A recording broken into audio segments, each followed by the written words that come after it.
of like 100 people. So everyone else has to watch from YouTube.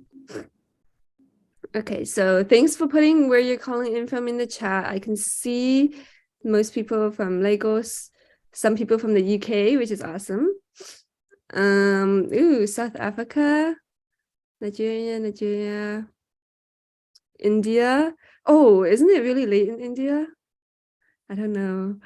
It's like 9:30 or something. Jamaica! Oh my gosh, thanks for being here. I'm always so excited seeing where all of you are from. Okay, cool. I think we can get started. I'm just going to talk about some house rules now. Hopefully you can see my screen. Maybe let me know in the chat if you can. Um, okay, so I'm just gonna, okay, thanks for letting me know. Basically, this event is hosted by Entry Level, and hopefully you already know what we do, but we help you learn and get experience so that you can get hired. And please keep your mics muted unless you're a panelist, so we can hear what I'm saying. So yeah, these are available programs, and you can check them out on your website if you want. But I'm sure most of you are interested in product management, which is what we're talking about today. But before we start, I want to know your experience level in tech, just so the questions can be better tailored and Douglas's answers can be better tailored to you. So just put in your chat, are you a beginner? Have you taken a few courses, or do you already like have some internship experience? So beginner, taken courses, or in coding courses. Interesting. Most people are beginners, currently doing boot camp. Interesting. Okay, so Douglas, maybe you can keep that in mind. Okay, someone has taken a few courses already working. That's awesome. Okay, let me just mute everybody who needs to be muted. Okay. Okay, interesting. Haven't started internship. I did get a lot of questions about people asking how to get an internship, so maybe we can cover that today as well. Oops. Sorry, yeah, it's so hard to meet everybody here. Okay, so I'm gonna move on to house rules and agenda. So first I'm going to pass it to Douglas to introduce himself, and then we jump into the Q&A with all the questions everyone has sent in. And then after that, we can go to your questions. So feel free to ask in the chat or like raise your hand and like say it out loud. And then we're going to end the event. So some house rules before we start. Please be respectful. You can use, not Q&A, but like use the chat to ask questions, and I'll save a lot of your questions and ask the most relevant ones. Okay, so I'm just gonna pass it to Douglas to introduce himself. So can you unmute and introduce yourself?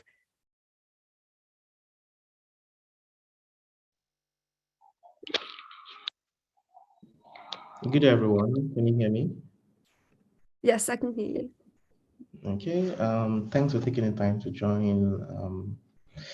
I can't imagine waking up by, I don't know, 5:30 to join the call. My name is Douglas. I'm product manager at OK High. Currently product lead, consumer product lead. I'm based in Lagos, Nigeria. I have about 4 years of experience. I've done products for a couple of companies, Padiem, Demos, Crisp, and Eden Life as well. Before I start, I would just like to share my screen and get you on board with stuff. Okay, could you please give me permissions to share screen?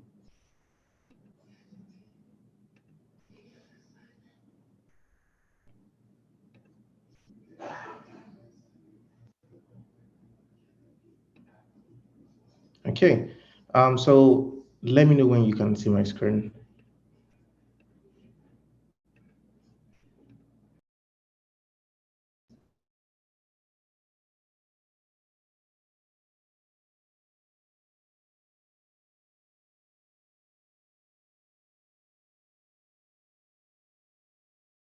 Oh, I can see your screen now. But you're unmuted or you're muted.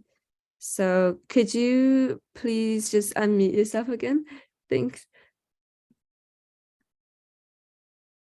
Oh, okay. You should be able to do it now.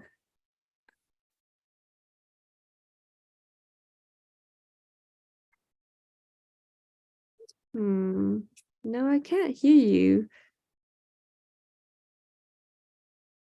I still can't hear you, but what we can do is I can share my screen with that document.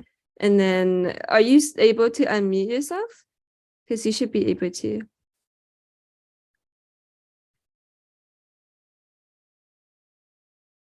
Hmm. I'll ask you to unmute there. Yeah, can you hear me now? Yes, I can. You have to share the document and then just the first part of the document. Yes, I am going to open it right now and share it. But okay, let me zoom in so everyone can see it. Okay. Okay, sharing now. Oh, I have so many windows open, but okay, can everybody see that? This is the right document, right? That's the right document. Okay. So a lot of the stuff you would hear today would be advanced stuff. It does not mean it's always good for you. It can backfire if you use them without necessary skills on platform. I just want to make that known. Don't take any examples I share literally. Understand the principles, the underlying principles, adapt them to your context, and use your judgment. Clear? It's fine for Jennifer to interrupt me in statements like, oh, this person has a question. I'll sometimes handle the question instantly or I'll pick it up later. It's fine to talk to the casual environment. If there's a problem or issue, bring it up and share to Jennifer. If I get dropped, it rarely happens. I'll be back in a minute or two, so just be patient. And then it's just helpful for me when there's no noise and I'm talking. So just help me mute your mics except you have questions. Is that okay? Awesome. Also, an interesting fact that I learned hosting one of these events is that when the power goes out in Nigeria, I think, and then it comes back, people say up nepa, right? That Yes. was so cool. And then in the chat, I remember at one event, everyone was saying up nepa when one of the panelists' power came back on, and it was a wholesome moment. Inside the Nigerian joke, that's nice. Okay, Yeah. so let's get started. Yes. So I already have a few questions that were sent in. And some of them were more advanced, but since we have mostly beginners here, I'll start with the beginner questions. So there were a lot of people who were asking about a roadmap and like how to start with product management. Like, what would you recommend as the steps to start learning? Okay, interesting question. I will tell you how I started. So, my school had a strike. Students rioted and so went on break for like a year. I had an uncle who was a product manager in a startup studio in Germany. And so during my 1 year leave, he took me on board, stayed as associate in a startup studio. So it meant I was working on multiple products at the same time with multiple squads. And it's a very good learning environment for me. I've seen other of my peers who worked in other departments, customer success, product analysts, some engineers, some were designers, and they transitioned internally. I've also seen people who took courses, and from there they became PM. So there's like 4 ways you could do it. You could start as an intern and work your way up there. You could work in tech, which is what I always advise. Get a job in tech, learn how product development works in that company, and then transition to being a PM. And then there's the regular route where you become a PM by taking a course. I think that helps you learn the traits you need on the job, helps you land your feet very, very well as well. So those are like common ways you could become a PM. I do not think anyone is best, but yeah, everyone has a path. Okay, that makes sense. So you recommend experience and a course, but like in what order should people like can you do both at the same time and search for internships while taking the course? Yeah, so it's I would say it just depends on you. If I were to go back and start again, what I would do would be create a learning resource myself. Entry level has a very good program. There's Trefford, the other really good programs. Take a program, it should not cost you a lot of money.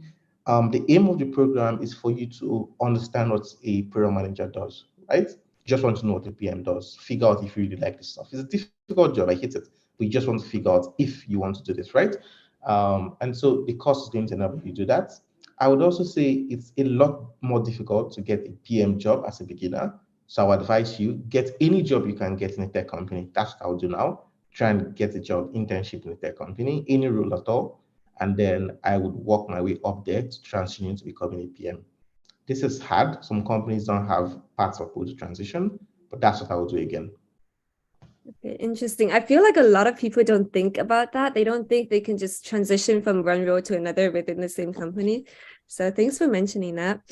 And then I think what you said, pick one learning resource is really important because people get overwhelmed with what to learn, but you just need to focus on one thing so you can get it done. And I took entry level's product management course before I got hired, and it was pretty good. Um, Awesome. So my next question is kind of related because you mentioned get any job, even if it's unrelated to product management. What if you're already in another job or you have previous experience, but you're trying to transition? Good question. So I have lots of my friends who were working in different roles and transitioned. I would say their core skills you need to become a PM, and those skills you need them on any job you do. So, talking to users, that's a skill you need. Um, Stakeholder management, planning your calendar, which is a very difficult task for a PM. Just knowing what the right thing is you have to work on. Also voicing your opinion, listening to people. This like traits you need on the job. It's stuff that when you're working, you just pick it up on the job, right? Yeah, so those are like the common traits. I think anyone can transition to being a PM. My preference would be people who work in tech because you just understand how product development works. Even if you're not a PM, you know what goes on in your company um, during the development process. It's a lot easier for you to pick up on the job from there. Okay, so trying to get a job in tech. What about like would you recommend working with bigger companies or more startups? Or is that dependent on the person? Depends on the environment. In Africa, there's very few big companies. I think Flutterwave recently hired lots of people. So that's one way you could have become a PM. But it's just difficult getting a job as an intern from Africa. So I would advise you startups probably be a better landscape for you here. If you're in Europe or in America, I think probably you could try going through the internship. I think Google, lots of bigger companies have APM programs. Okay, perfect. Thanks for sharing. Do you have any experience with like remote jobs? Like if you're in Africa but you're searching for a job somewhere else, do you have any advice there? For remote jobs, I think talking about even looking for a job is a bigger topic on its own. It's like a full 1 hour discussion. For remote jobs, what I have seen that works for me and for a couple of my folks, it's just a numbers game. I think that's what you have to put in mind. It's a numbers game. If you apply 100 times, probably 10% reach out to you, and then you have maybe 2% reach out to you. So it's all a numbers game. You can't apply for 10 jobs and expect to get a job. Most people, very few persons will, but it doesn't work that way all the time. So I think it's more of a numbers game. There are companies abroad who want to hire people from Africa, really, really good talents coming from here. There are also companies who are taking interns, but I think you have to do your research very, very well. So one thing I've seen that's worked is go to LinkedIn, search for people who are in Lagos, who are working for foreign companies. You can gauge that those companies hire from Africa, and then you can then reach out to people on LinkedIn. A very easy way is you could search on Google how the company has their email domains. So for some companies, it's first name at companyname.co or .com. And then you go to LinkedIn, you see someone's first name, you go to Google, Google has autocomplete. You type Jennifer at entrylevel.net. And if it's an email address, you see it there. Then you could send a mail to the person, asking them about the role. I don't think it's easy to just tell someone to work for a company. Most times it doesn't work. So you could just ask them about their job and try to create a relationship, and then you can then from there tell them you're looking for an internship position. Yes, that's something that's worked for lots of people I mentor. Okay. It's interesting because you said, oh, I think it's just a numbers game, but then you dove into, oh, you can go above and beyond just applying. You can start building relationships with the people who work there just to get insight into what it's like to work. Because I feel like if you're trying to get a job at a company you're going to work at for a few years, then you want to make sure it's a good company that you'll be happy there, right? So thanks for sharing. So kind of changing topics a little bit. Before we dive further, I think we should talk about the difference between product management versus project management, because I think sometimes people get those confused. So how are they different for you? For me, in my day-to-day job, it's the same thing. For some other companies, it's completely different. So a job of a PM is split into two functions, right? There's the delivery work and there's the discovery work. So look at it, there are two phases of product management, right? Discovery phase, delivery phase. The discovery phase is about making sure we're building the right thing. That's all the stuff we do to ensure, oh, this is what we want to build, right? Most companies split that function and say a product manager handles that, right? And then there's the delivery phase, which is how do we make sure what we're building in the right way, on time, and with the best cost possible.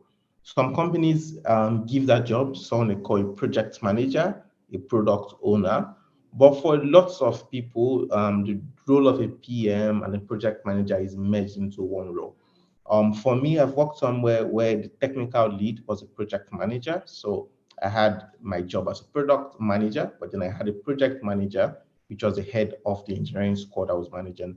So it just depends on the way the company has their structure. But just take it in mind that most days, your job as a PM would include a lot of project management. Okay. That's a very interesting way to tackle it. And I think it finally makes the distinction clear. So thanks for sharing. Um, you talked a little bit about your role and how you kind of do both project and product management. Can you dive in more detail about the task that you would do on a typical day? Oh, I wish I could share my calendar to you guys. So, on a typical day, let me go to my calendar and let me just read out what I do every day. I think that'll be the best, right? So I don't just tell you what I wish to do every single day, and you know what I do every day. Is that okay? Yeah, of course. Okay. Typical day starts by interesting. Typical day starts by 8 p.m. 8 a.m. not p.m. please. 8 a.m. Oh, So first task, check and respond to urgent tasks. So I go through linear. We use linear for task management, project management. Typical day, go through linear, look at comments, look at where tickets are, go on Slack, all the messages I didn't respond to the previous day, try to respond to them, right? I do that for about 20, 30 minutes. And then I have Google Alerts set up for my industry, for my competitors, for big players in my space. And then I just check Google Alerts and see what's happened within like 24 hours. And then I just read for about 15 minutes, just glance through all the information that's happened, right? Then I spend like an hour. I just block my calendar for like 3 hours, and no one can book meetings. That starts from like 10 a.m. up until like 1 p.m. in the afternoon. And so what I do first is I talk to users for an hour.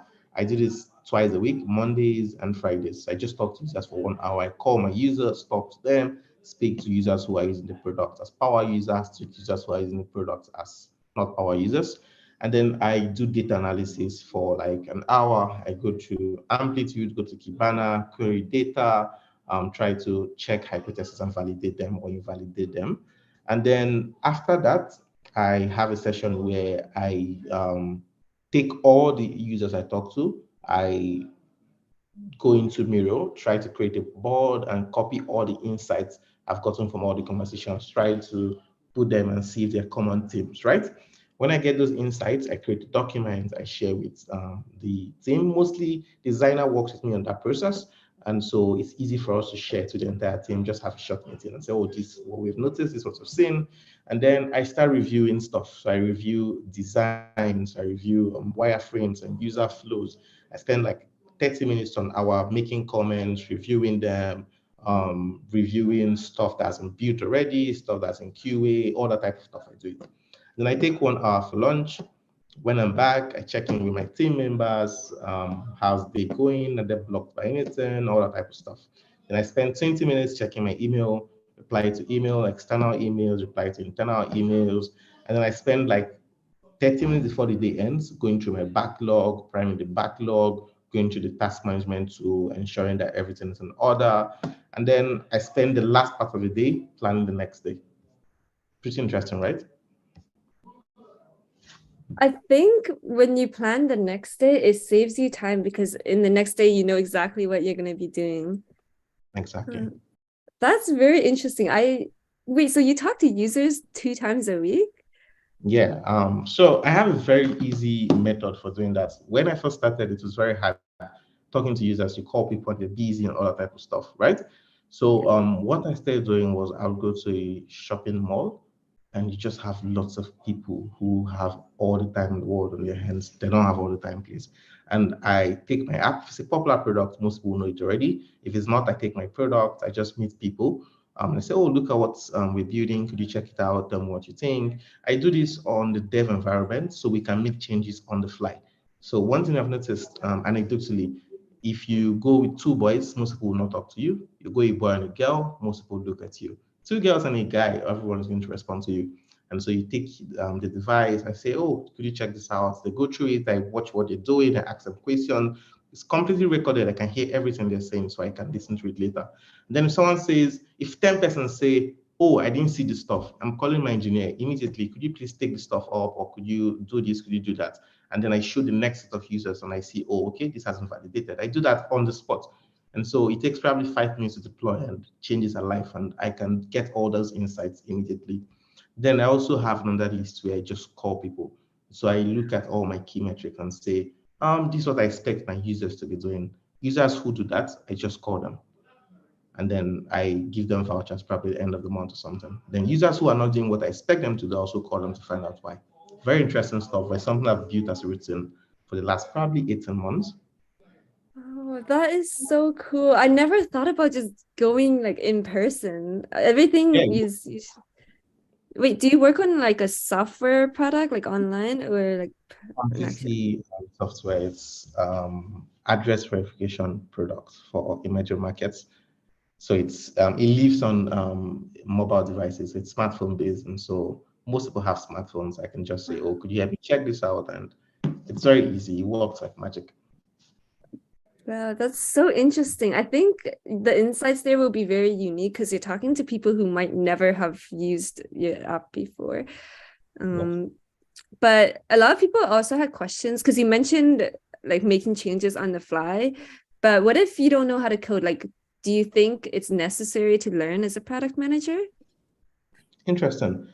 I would send you stuff. I wrote an article this week. Quite interesting. And the name of the article is "Know Enough to Call Bullshit." Permit my bad language. And what is it saying? It's saying that as a designer, as a PM, as a designer, anyone who works in product doesn't code, I don't think you need to know how to code. I don't even think you need to know how to design. I don't think you need to know how to write your SQL queries, right? If you know it's perfect, right? Perfect. But I think you just need to know enough to call bullshit. And so a designer tells you it's going to take me 4 hours to work on this stuff. And you know, because you've done it before, you've worked with people who have done it and it took them 30 minutes. And you ask, why is this taking you 4 hours? Or your engineer tells you it's going to take him a full day. Because you ask engineers, when would this be ready? It's tomorrow. Like people always say tomorrow, but there's like 6 hours left today, and you're saying tomorrow. And so it just helps you to be able to say, oh, this should not take this long. Oh, how about we do it this way? It helps you reframe those things. So I'll give you an example. Um, this week, I was talking to my designer, and we noticed users were taking a certain action on the mobile app, right? And uh, he wanted to do something entirely different. And because I understand design to a certain extent, I could ask him questions that enabled him to look at the question, look at the problem in a different frame entirely. And that enabled us to solve that problem. I do not know how to design, but I could ask him those questions that enabled him to do his job better. Do you get? So that's it. I think just know enough to be able to call bullshit. That's really interesting. I think it never hurts to learn more, but at the same time, don't get overwhelmed if you're a beginner. Start with one thing at a time. Um, Also, something that this reminded me of is that someone, like another product manager, said, "You're known as the CEO of delivering bad news to people who have the power to fire you." So, do you find that's true? So I have my own version of that, which is you're the CEO of saying no. Mm. Because everyone has ideas, everyone has perfect ideas, and everyone has something interesting we could be working on. Your CEO has a new idea every morning he wakes up. Your customer success people talk to customers every day and should have brilliant ideas. Your engineers want to re-architect the entire code base again. There's always tech debt somewhere. Your designers feel like this could get better. This could always be finance. Stuff could always be finance, to be honest. Your DevOps guys have a problem. And so your job is just to say, no, no, this is beautiful, amazing idea. I love it. I'm sorry we can't work on it today. But it's not just saying no all the time. It's and that's where I feel where you work matters a lot. For us, it's very top down. So we have a goal for the quarter. And from that goal, the strategy comes from that. And then we have metrics, and then we have what we need to work on to achieve those metrics, right? So look at it this way. There's a goal. We want to get, let's say, 1 million new customers, right? The strategy document will be written. How can we get 1 million customers, right? Write all the strategy, what we can do, what we should not do, and all that, right?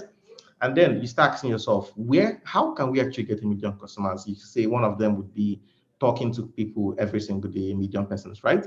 One of them could be running ads. One of them could be building these products, right? So those are things you could do. And then you go one step further. Okay, what can we do so we can talk to 1 million persons daily? If people bring ideas that do not fall under that bucket, you just know. Like once everyone has top-down clarity of what we're working on, people start filtering bad ideas themselves. But then you have to also be careful. You don't want people to filter out the good ideas. And so I have something on Slack, a Slack channel just called Ideas, and people just come and put all the ideas and just We have that too.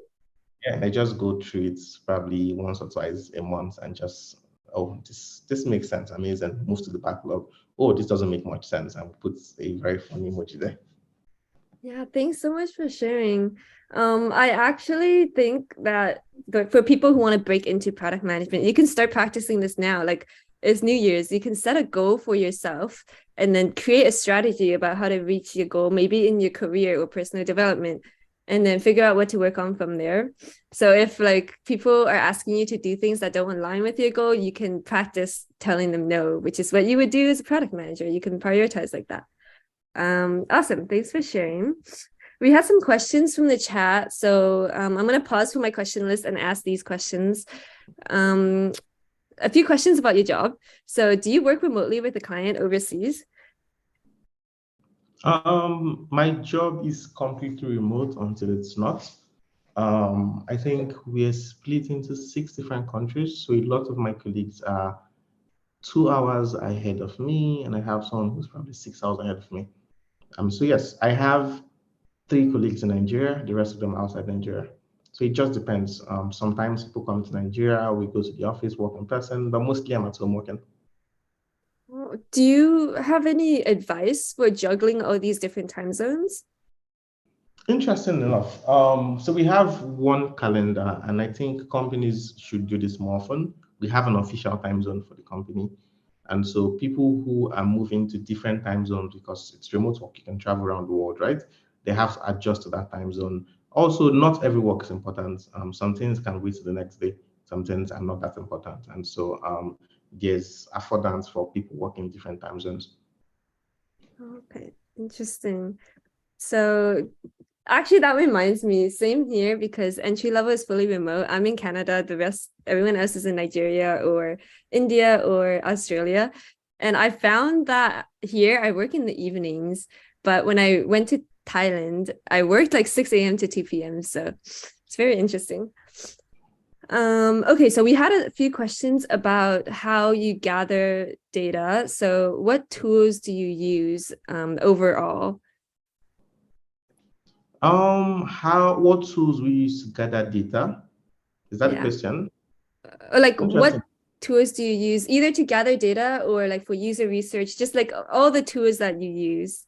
Also, you turned your camera off. Is that intentional? Uh, Back on, I think I lost Yeah. bandwidth there for a couple of seconds. Okay, better. So what tools do I use to gather user feedback? Is that the question? Yes, but I'm also curious to know like all the tools that you need to use as a product manager. Interesting. I do not think there are specific tools you need to use. You just have to get your job done. So for data, there are two types, right? There's the qualitative, there's the quantitative one, right? And the tools are split those ways as well. So for quantitative data, bro, there are lots of tools you could use. So I'll try and segment them and go deep, right? For user actions, I want to measure what users are doing, right? I use amplitude. Um, I use Kibana, which is a login tool. It's not optimal, but I use it. That's what the company uses. We also use amplitude. Some of my folks use Mixpanel. If I want to see what the user is doing, I could use Full Story. I could use UXCam. I think that's the name. Hotjar, I think also works. You want to see what a user is doing. What else again? If you want to go very deep and you want to look at funnels and create all type of stuff, you could do it on Amplitude. For collecting data from people directly, you could use forms, you could use spreadsheets, you could send emails. I think collecting data, just lots of different things you could use. Depends on what you need and how fast you need it. Thanks for sharing. I think it's very interesting because we don't use Amplitude, but we use Mixpanel, and the insights from there are very interesting and very insightful. Do you use any other tools? Not like Um, user interview, but let me other. see. Let me say tools I use. I use Sunsama. It's called Sunsama, Sunsama, Shameless blog. I use that to manage my task. It's like my daily planner. I use Linear for task management. I use Amplitude for analysis, data analysis that has to do with user events, trying to create funnels, trying to look at conversion rates. I use Amplitude for that. To query stuff deeper, I use SQLite. There's also a very nifty SQL tool. I can't remember the name SQL stuff, but it's a very good tool to query data as well. I use Metabase for visualizations. I also use what again? Let me see. I use Miro for team collaborations. Want to do stuff, collaborate together. We use Miro. We use Figma for designs. FigJam if we do not use Miro. What else again? What other tool? I use Productier for user feedback. We use Coda for document management. I use Google Docs. I love Google Docs a lot to write my PRDs. I use Google Forms to collect information on forms. You could use Typeform, but it's quite expensive. What else again? I don't know. We could just keep on listing tools all day. Perfect. Just to clarify for all the beginners here, a PRD is a product requirements document. Wait, can you define PRD for us? Because I don't think I'm going to do it right. Okay, so I should not have said that. PRD, product requirements document. And I always tell people you write the PRD mostly for everything you do. Just take off product management out of this. When you want to start doing something, let's say you are in school and you want to plan for the new semester, what do you do? Oh, you write, oh, what is it I want to do? I want to get a first class scholar. Then you write, how can I achieve this? Then you write stuff you do, and you write, oh, what are the assumptions I'm making, right? You write that. Oh, who is going to help me do this? You write that. So that's what your PRD is when you're developing products. It's all the information that you need to work on a product. Yeah, so that's what the PRD is.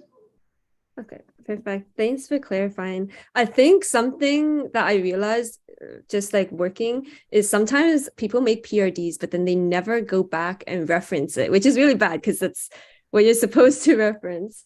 So, Uh, yeah, do you have any tips there? Yeah, funny story. So the way we write PRDs in our company, I've experimented with like probably 6 different PRD writing formats in the last 12 months. It just depends on the product. So I try not to use a format or a template. It depends on what we're actually building. Some PRDs not need some sections. It depends on what we're building. So what I figured is we have two must-haves in every PRD. I call one decision log, right? One of them is decision log. One of them is a decision maker table. So look at it this way: is there's a decision log which is why did we do this? So sometimes you see a product where there's a button somewhere, and then 6 months later, a new designer comes and takes off the button, and everyone who was in the company has left, and you don't know why that button was there in the first place. And then when you take it off, 2 weeks into it, you see that all your metrics are flatlining, and you're like, oh shit, why did I do this? And you put the button back there. So decision tracker helps you know why we made certain decisions, right? We took off this button because when we took it off, we noticed engagement drives from this screen to this screen. We noticed conversion went up this high, and that's why. And who made that decision, right? That's a table we always update it. So when we write the first version of the PRD, as we're into development, if new things come, there's an appendix. So I make changes to it and I reference it at the bottom. And then there's also a decision maker table, which is who made this decision, right? So there's some certain decisions that a stakeholder made, some certain decisions the engineer made. Oh, this is why we want this to go this way. There's a table for that. And then there's with Coda, you could create a column and you put people involved, and it's to send a mail to every single one of them that, oh, this decision was made. And so that's why I use Coda personally. Yeah, but I think people should have a habit of updating their PRDs. Some PRDs are different from entirely different from what people build. It's just like some Figma designs. What's out there and what's on the Figma file completely different. And so you just make it a habit, set it probably a time in a month where you go into your PRDs and try to make updates. Oh, that's very interesting. We don't have that in our PRD, but I feel like it's very useful because often the decisions get made in meetings or on Slack and it just gets lost. So it would definitely, yeah, having documentation is such an important skill that I feel like is so underrated. Awesome. So thanks for that awesome advice. I'm definitely going to implement this for entry levels team. But in the meantime, what do you enjoy most about being a product manager? Interesting story. Um, Talking to users is surprisingly refreshing. I think the best part of my job is when I get to build stuff and I see someone using it. It just feels so good. My colleague went on a boat ride, and the driver used a bank that has our product integrated. And it just felt so good, the driver telling him how he did not have to submit a NEPA bill or have someone come to his house to verify his address and use our product. Whenever that happens, it just feels so good. And all the stress and everything you pass through to build that product, it just looks like it's worth it. I think that's the most important part of my job, solving actual user problems. That makes so much sense why you talk to users 2 times a week for like 3 hours now. Um, awesome. One more question for you. This is also submitted via the chat. So someone's asking, do you have any ideas that a job seeker could develop into like a slide deck or a pitch to build their portfolio? Or like what would you need to see in a portfolio to hire somebody as a product manager? Had just once before. Had someone just once before. What did he do? Okay. So for designers, you see designers have portfolios and it feels so good. Engineers have portfolios. This is what I've built. For a PM, what I've advised people I've mentored to has been a PM is someone who should have very good understanding of, so there are two ways. You can be a very strong biz dev person who's a PM. So all your strength is in coming up with business cases, right? The PM who's very good in doing UX research, like you're so good in user experience, right? They're technical PM. So I think you should take a product you like. Don't take a product that could be too popular and so everyone says, oh, what are you doing? Everyone has an opinion when it's popular, right? Take a product you like. If you're very good in UX, write a case study about that product. What are recommendations you would make? Make assumptions from data you don't have. So, oh, I'm assuming this, I'm assuming that. So people know like you're assuming, right? and then you say, this is what I would do, this is what I expect. So make hypothesis, right? If the company does this, we expect this to happen, and then you assume stuff, and then you build case study. If you're a business person, a PM who's like super the biz guy, you could write business case studies for companies. You could say, oh, I've looked at your market segment, I've spoken to users, the trends say that your consumers need this product in the next couple of months. This is how I think you could build it, and you could send it to those people who you have kept a very good relationship on LinkedIn with or via emails, and you send it to them and they're like, oh, this guy has spent the time, he knows my users more than I do. Maybe we should hire him and he can give us those insights. Yes, I think the job of a PM is the same job you do when you're looking for a job, right? So I think you should project manage that entire process. You should make changes, you should iterate, you should measure it, you should work it and see lens. If you have a resume you sent to 100 companies and nobody replied, you have one you sent to 50 companies and 30 of them replied, you should tell yourself the one you sent to 50 companies and 30% replied probably is the best resume. If you sent a certain message and no one replied, you should just, the job you do as a PM is the same job you do when you're looking for the job. So just project manage lifetime experience. So I think that's my advice there. Oh my gosh, I love that you said that because I say it all the time. First, it helps you get experience with PM stuff as you're managing your own life, but also you need to empathize with the recruiter. Think about what they would want to see. And I think for your portfolio, maybe having a product that you like, showing your passion, having like a unique project would really help. Awesome. Looks like your advice is really helping people because we're getting lots of people in the chat loving all the insights you're sharing. Let's move on to like the actual job. So like the demand, salary, things like that. We have a few questions asking about, how lucrative it is, the salary, is there demand? So do you have any thoughts on that? Demand for PMs. I think most companies, most tech companies in their life cycle need PMs. So you can just do a simple search and check of how many tech companies there are. You could, if you want to take it one step further, how many tech companies have been funded and just assign probably one PM to all of them, you have a very good number. I think the PM role is probably 20 plus years. It's still young. In Africa, it's very young, probably 10 plus. There's a very few PMs with above 10 years experience. I think in Africa, economy is going to be improving. Hopefully, companies are starting. We have Lagos now bubbling tech capital. You have Kenya, you have Nairobi bubbling. And so tech companies would definitely come and there'll be engineers and there'll be designers and definitely people who would be hired as PMs to help manage the entire process. So I think, yes, very lucrative. If you're looking for salary, you can see me, I look good. That tells you they pay very well. Love it. So for the salary thing, how do you negotiate salary as a beginner if you're landing interviews? Like, how do you even approach that conversation? Interesting. I always tell people that so it's this privilege talking, but if you do not have a salary band before you get to that stage you're negotiating, I think probably you've done a poor job yourself. So I think it's very good early enough to get ranges before the interview goes anywhere, because you don't want to interview and figure out they're going to pay you $500 and you're like, oh, this can't solve my problems. So early enough into the process, try to get a salary range. You should look at companies. So what I always tell people my mentor is, if entry level wants to hire you, you should check out how much entry level has raised. You should look at companies who are the same space with my entry level, same probably amount raised, same time the launch. And you should look at people who work in those companies and try to have stuff like a local benchmark for how much they pay for that role. One of that things is just look at companies in the same vicinity. Some companies pay based on location. You could also ask people who work in the same company, like employees give the best reviews, trust me. So you should just ask people who work in the company if they pay well enough. People are mostly truthful enough to tell you, oh, this company doesn't pay very well. Also, you should ask your recruiter early into the interview process. You want to get that early enough so he knows if it's something you should spend time working on.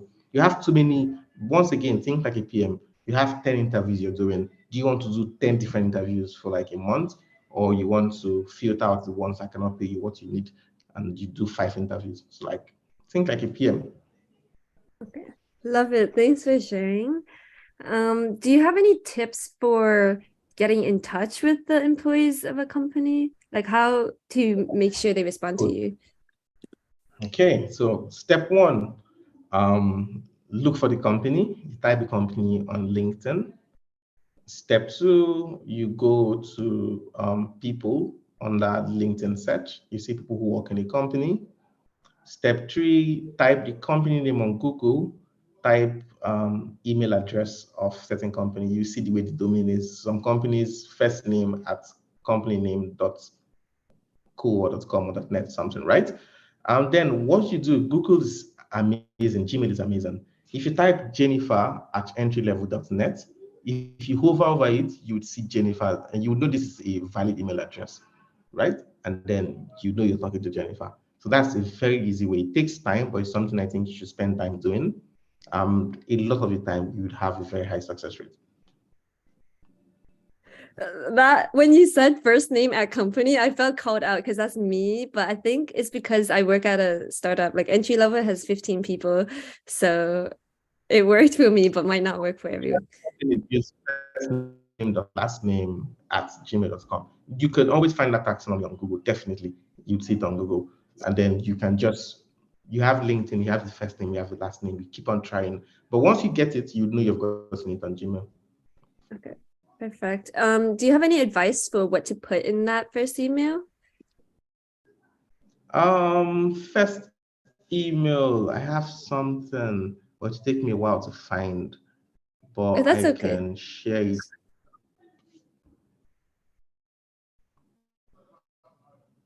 Okay.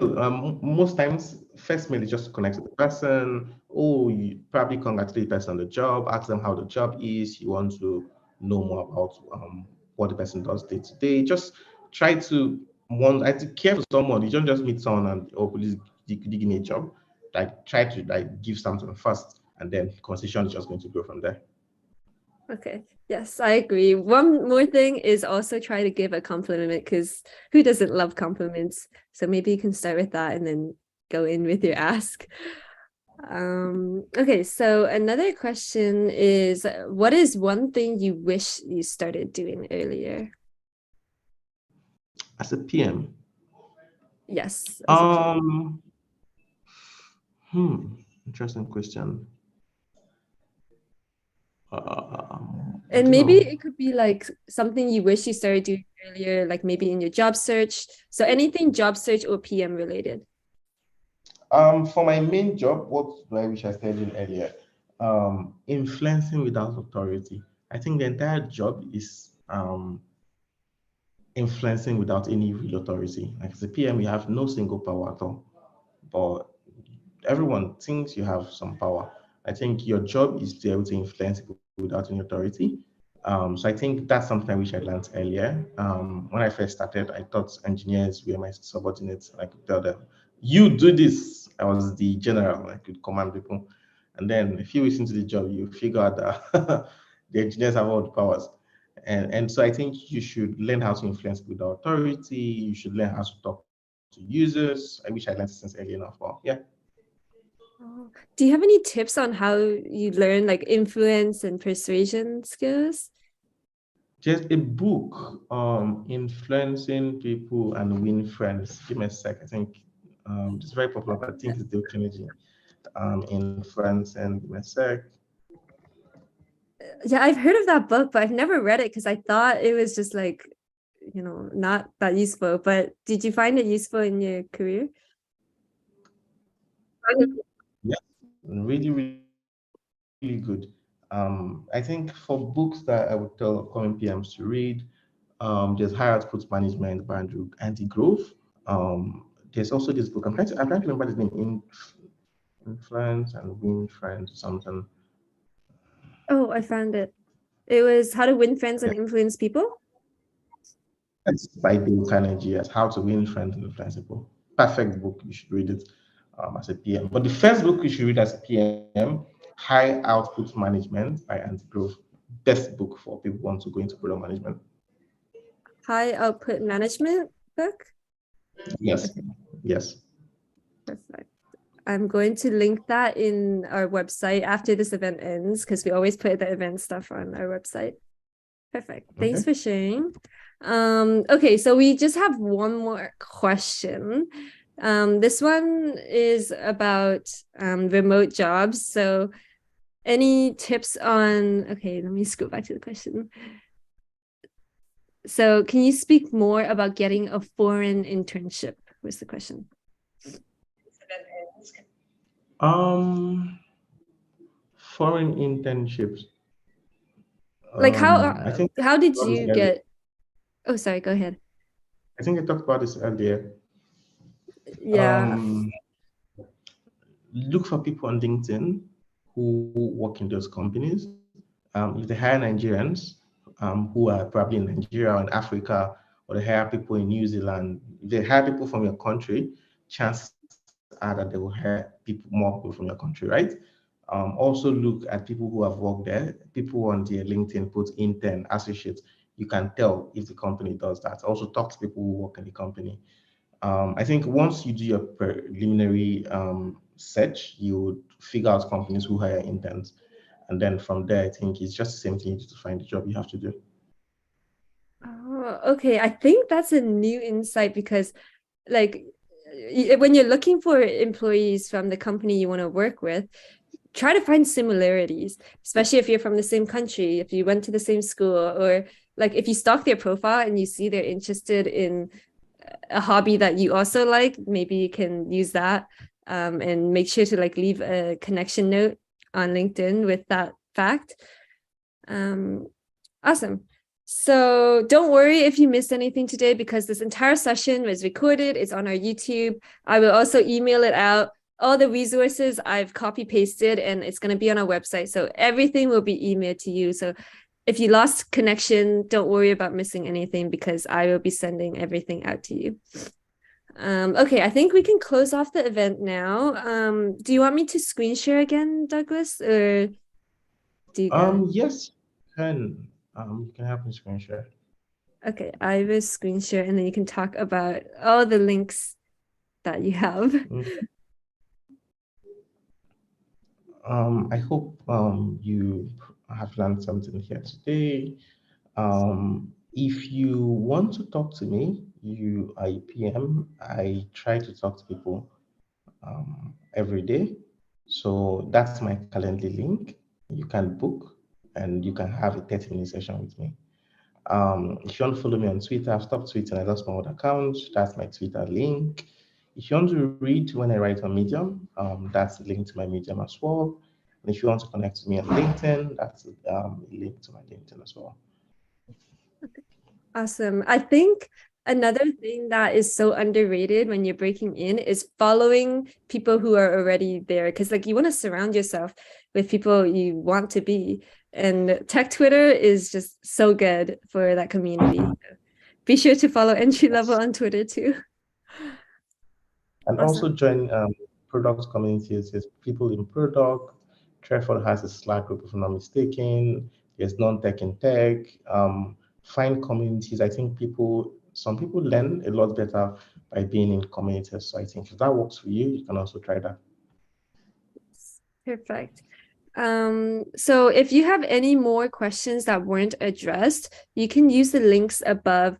If you have a specific question that's like for you, your personal situation, you can use the Calendly link and talk to Douglas, like one-on-one, and then also connect on LinkedIn.